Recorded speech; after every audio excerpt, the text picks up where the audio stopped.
যদি আপনার লিপস অনেক বেশি ডার্ক হয় এবং পিগমেন্টেড হয় তাহলে এই ভিডিওটা আপনার জন্য। আসসালামু আলাইকুম, কেমন আছেন সবাই? কয়েকদিন ধরেই অনেক অনুরোধ আসতেছিল, আপু ডার্ক লিপস এর জন্য কোনো একটা হোম রেমেডি দাও যেটা আমাদের লিপসটাকে পিঙ্কু পিঙ্কু করে ফেলবে। তো নিয়ে এলাম সেই পিঙ্কু পিঙ্কু করার রেমেডি। তো এখানে আমি নিয়ে নিয়েছি বিটরুট পাউডার, হলুদের গুঁড়ো আর হচ্ছে ক্রাস্ট সুগার। আর এই ড্রাই ইনগ্রেডিয়েন্টস গুলোকে একটু ভেজা ভেজা করার জন্য আমি ব্যবহার করব গ্লিসারিন। এখানে গ্লিসারিনটা পরিমাণ মতো দিয়ে নিচ্ছি। তো এরপর এই সমস্ত উপাদানগুলোকে একসাথে ভালো মতো মিক্স করে আমার লিপস গুলোকে ফার্স্টেই স্ক্রাব করে নিব। আর এই স্ক্রাবটা কিন্তু অবশ্যই 2 মিনিট করতে হবে, 2 মিনিটের বেশি আবার করতে চাই না। আর অবশ্যই স্ক্রাবটা তো হাতে বা হালকা হাতে করতে হবে, বেশি রাফলি করার দরকার নেই। হলুদে থাকা কারকিউমিন প্রপার্টি আমাদের পিগমেন্টেশন অনেক বেশি কমায়, এছাড়া কালো ভাব আস্তে আস্তে দূর করে দেয়। এছাড়া হলুদের ভিতরে থাকা অ্যান্টিব্যাকটেরিয়াল প্রপার্টি ড্রাই লিপ বা লিপসের অতিরিক্ত ফাটা ভাবটাও আস্তে আস্তে হিল করে ফেলে। আর বিটরুটের কথা কি বলবো, বিটরুট তো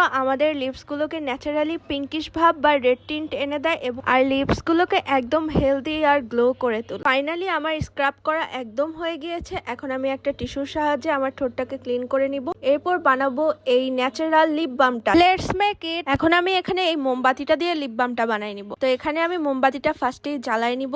আরে ধর, গ্লিসারিনের কথা তো বলতেই ভুলে গেছি। গ্লিসারিন আমাদের ঠোঁটগুলোকে অনেক বেশি পরিমাণে হাইড্রেটেড করে তোলে এবং লিপস গুলোকে সফট করে তোলে। আর সুগার, আর এটা আমাদের ডেড স্কিন গুলোকে অনায়াসে তুলে ফেলবে এবং আমরা একটা ফ্রেশ স্কিন এবং স্মুথ লিপস পাবো। চলো এবার লিপ বাম বানানোর ফুল প্রসেসটা দেখে নেই। এখানে আমি বিজওয়াক্স ইউজ করেছি। এই বিজওয়াক্সটা নিয়ে অনেক প্রশ্ন থাকে যে আপু এই বিজওয়াক্সটা তুমি কোত্থেকে নিয়েছো? তোমরা যারা মধু সংগ্রহ করে তাদের কাছ থেকে অর্গানিক বিজওয়াক্সটা কালেক্ট করার চেষ্টা করবে। যদি একদম অর্গানিকটা কালেক্ট করতে পারো সেটা আমাদের লিপসের জন্য অনেক বেশি বেনিফিশিয়াল হবে। তো এরপর এই বিজওয়াক্স গুলোর মধ্যে আমি দিয়ে নিলাম 1 চামচ নারিকেল তেল। সবকিছু পরিমাণ মতো নেওয়ার চেষ্টা করবে, মানে সবগুলো উপাদান সমান সমান মাপের নেওয়ার চেষ্টা করবে যতটুকু বানাবে। আমি 1 চামচ করে নিয়েছি। এখানে বিটরুট 1 চামচ, নারিকেল তেল 1 চামচ আর বিজওয়াক্সটাও 1 চামচই নিয়েছি। এরপর এই কুপি বাতির মধ্যে আমি খুব ভালো মতো এগুলোকে গলিয়ে নিব।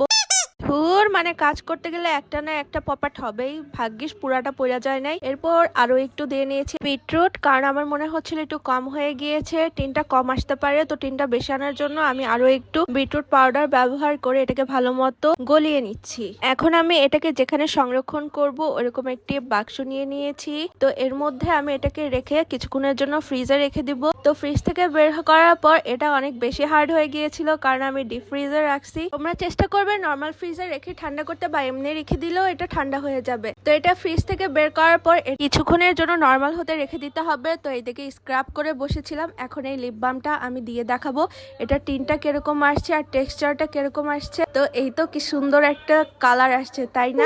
তো এটা যেহেতু আমি নর্মাল করতে পারি নাই, তো আমার হাতে চলে আসছে, তোমাদেরটা অবশ্যই হাতে আসবে। তো এটাকে একদম লিপস্টিকের মতো আমি ব্যবহার করতেছিলাম, মানে অনেক স্যাটিসফাইং ছিল। যেহেতু এটা একদমই অর্গানিক, কোনো প্রকার কেমিক্যাল ব্যবহার করা হয় নাই, সো এটার কালার একটু হালকাই এসেছে বলা যায়।